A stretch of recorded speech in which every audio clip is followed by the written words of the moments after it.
Hey, everybody, welcome to the 700 Club. Appreciate you being here today. Former NFL star Michael Oher is making headlines this week, as you just saw, with a lawsuit against the Tuohy family.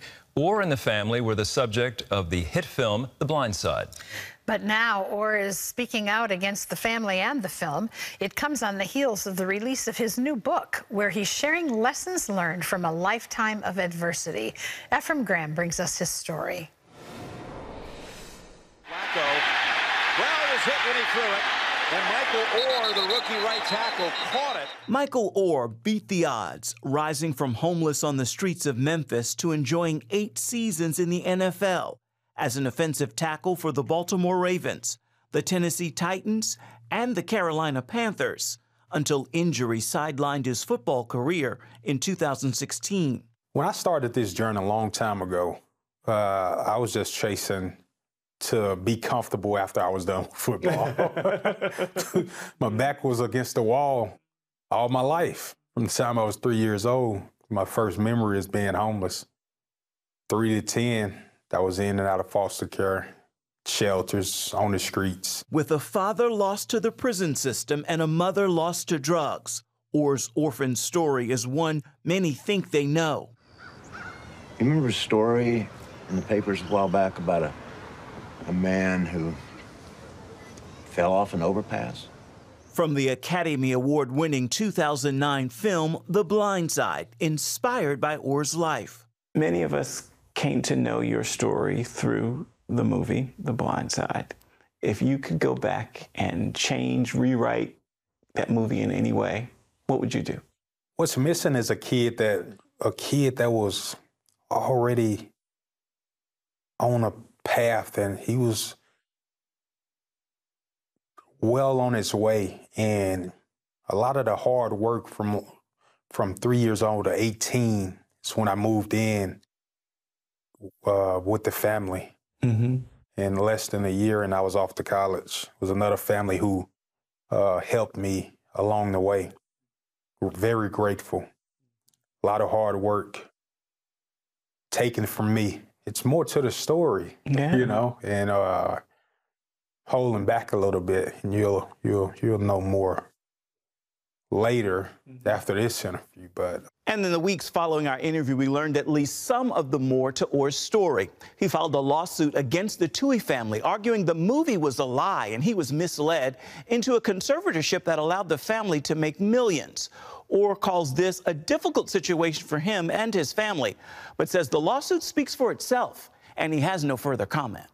Members of the Tuohy family call the lawsuit hurtful, devastating, outlandish, and absurd, but pledge they'll continue loving Michael Oher. But it's about healing and knowing who you are.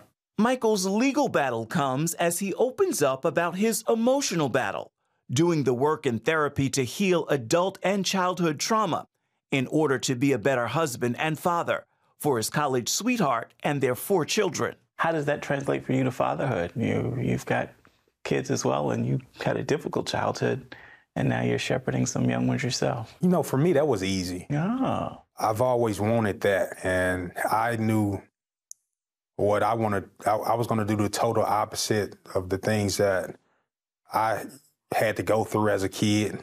You know, I wanted to be there for my kids. It's the greatest thing, joy in the world for me. Nothing's better.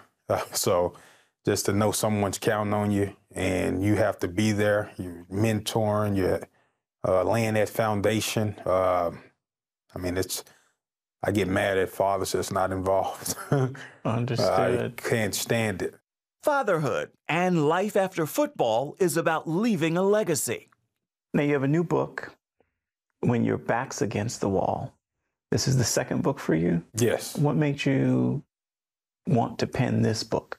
I have a sense of duty to the other young kids out there like myself that's growing up, and I'll be letting generation after generation down if I don't get out here, continue to spread my message, and let them know that you can be successful coming from where I came from in whatever situation that you're in. My back has been against the wall all my life, from 3 years old to when I was my last year in the NFL. I wanted a different narrative for myself. Changing narratives and writing success stories is the inspiration behind Orr's latest project. And you have a foundation doing the work to inspire other young people like who face what you face. That it is. It's a great feeling. I want the smartest kid, want the most talented athletically, but I just wanted it, and I was disciplined and consistent. Just to sit down and actually meet someone like me, it was the most inspiring thing ever. I'm like, man, I leave out, I have to get to work because I want to save all these kids. Oh, beautiful. I want all of them to come through my foundation. And the former football player feels even more like the father he never had, especially for those children coming through his foundation who are actually starting school this fall. Ephraim, thanks for being with us to talk about this. This story has a lot of people sad. Yeah. I mean, there's some discouragement out there because this was such a wonderful story, we presumed. But now we can also presume there's been a lot of tension for a lot of years. Do you have a take on this? Indeed. The tension actually, unfortunately, began not long after the movie was released. Many people feel, okay, the movie was successful. Michael Oher began to slowly speak out against the movie even then, but was kind of had his hand slapped, if you will, by some people, including the actor in the film, who said, wait a minute, why are you going to speak out against such a great movie? You know, you're doing well on the football field. But he was trying to say, this is not my story. This isn't the way it happened. You think he thought it could affect his NFL career? And yes, and he says in his book, actually both books, that it did, because he's playing and trying to get on other teams when his time is up. And he always felt that coaches were second-guessing his ability because he's portrayed in the film as illiterate. He's portrayed as sort of new to football. And, you know, if you think about it, that couldn't have been true. He was actually good at track and field. He was good at basketball, and he was good at football. And the Tuohy families have even said in their book, the one thing they regret is the thought that in any way that Michael Oher needed saving. He did not need saving. He actually was well equipped and smarter than we believe him to be based on the film. Okay, so this is, I believe, his second book. Yes. The book's out, just came out. Lawsuit just filed. Yeah. So a cynic would say, new book, lawsuit, the timing's questionable. What do you think?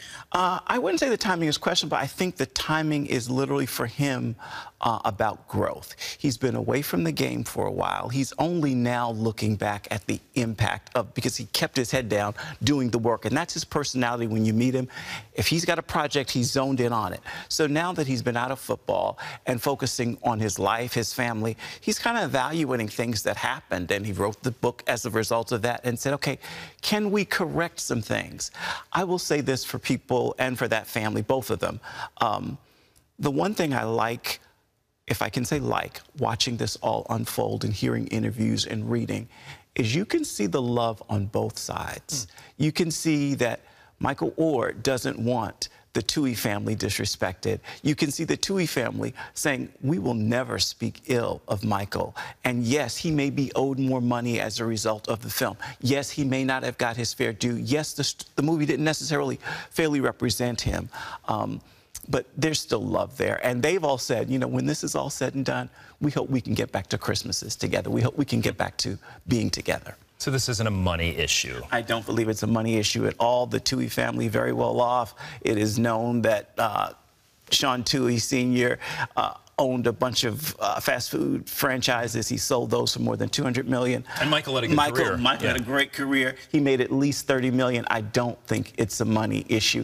They did not get wealthy off the back of Michael Oher, but Michael Oher may not have gotten the financial that he was deserved as a result of the film. We appreciate you sharing your insights, Ephraim. Pleasure. Thank you. Thanks very much. And by the way, the book is called When Your Back's Against the Wall, and of course you can buy it wherever books are sold.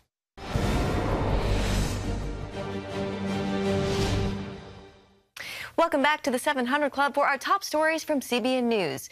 The recent deal between the United States and Iran to recover some U.S. citizens has been described as the highest ransom ever paid for American hostages. That's because Iran will get $6 billion in frozen assets and prisoners in exchange for 5 American detainees. CBN Middle East correspondent Julie Stahl brings us the story from Jerusalem. The U.S. State Department maintains those assets held in South Korea can only be used for humanitarian purposes, and Iran will still be held accountable for human rights abuses, funding terrorism, and destabilizing the region. Nothing about our overall approach to Iran has changed. We continue to pursue a strategy of deterrence, of pressure, and diplomacy. We remain committed to ensuring that Iran never acquires a nuclear weapon. Israeli Prime Minister Benjamin Netanyahu released a statement focused on the country's main concern, Iran's nuclear ambition. Israel's position is known, according to which arrangements that do not dismantle Iran's nuclear infrastructure will not stop its nuclear program and will only provide it with funds that will go to terrorist elements sponsored by Iran. Certain international experts don't blame Israel for its stand on the Iranian deal. They're one of the lead funders of terrorism around the world, and they're a major opponent to key allies of ours like Israel and Saudi Arabia. Former U.S. Senator and Ambassador Sam Brownback tells CBN News he would understand any Israeli anger over the U.S. allowing billions of dollars to go to its erstwhile enemy. If I'm Israel, if I'm Saudi Arabia, I'm livid about this. And Israel's trying to limit Iran from getting a nuclear reactor and a nuclear weapon for obvious reasons, and this just helps fund those efforts. Richard Goldberg of the Foundation for the Defense of Democracy says the U.S. has clearly agreed to provide sanctions relief in return for almost nothing. Iran is not required to get rid of its enriched uranium stockpile. Iran is not required to dismantle a single centrifuge, shut down a single nuclear site. To the contrary, they continue to build up their nuclear capabilities under this arrangement, and they are building a secret underground site. Goldberg says that site would likely withstand a military strike and eventually help complete its nuclear weapons ambition. The Israelis are now faced with some pretty tough decisions of actions that they're going to need to take on their own without U.S. support, potentially have to destroy Iran's nuclear capabilities, especially that underground site that, if it's completed, would be game over from an attempt to stop an Iranian nuclear weapon. As the world's leading state sponsor of terrorism, Iran continues to focus on attacking Israel on all sides through Hezbollah, Islamic Jihad, and Hamas. Not to mention all the threats that Iran poses to the state of Israel, the existence to Israel, their terror proxies that attack Israel every day. Julie Stahl, CBN News, Jerusalem. Thank you, Julie. And turning now to the aftermath of the tragic fires in Maui. The island's emergency services director has resigned amidst heavy criticism of a decision many say led to lives being lost. As the death toll continues to climb, now at least 111 people. Mark Martin has that story. The emergency services director's resignation comes amid concerns that warning sirens were not activated at the beginning of the deadly wildfires, a decision that has brought intense criticism from many residents after so many lives have been lost. Do you regret not sounding the sirens? I do not. Herman Andaya gave that response in a news conference Wednesday. He explained the sirens are mainly used to warn of tsunamis. Trained residents then know to go to higher ground.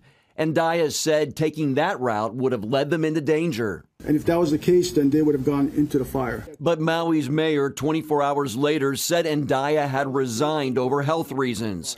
In a statement, the mayor said, "Given the gravity of the crisis we are facing, my team and I will be placing someone in this key position as quickly as possible." The cause of the deadliest U.S. wildfire in more than a century is under investigation. The local power utility, Hawaiian Electric, faces lawsuits alleging the fires were started by strong winds from a passing hurricane, knocking down energized power lines. And the search is still on for about 1,000 people still missing. A lot of people that I used to do outreach that are now volunteering in the shelter, so they will recognize someone there and send it update to the list. Tragically, the death toll continues to rise on the island as crews discover more remains. Governor Josh Green says the search has covered 45% of the burn zone so far. The governor plans to address the state tonight, updating residents on the search and recovery efforts, the status of the missing, and the tough road before them in rebuilding. Relief groups are in Maui bringing aid to survivors with overwhelming needs. CBN's Operation Blessing is among the organizations on the ground helping them, providing important supplies. Operation Blessing learned about a group of people who needed clean water, so OB immediately took water filtration units from Air Mobile Ministries to them. The residents were extremely grateful, and they're going to take the units directly to families in the hardest hit areas of Lahaina.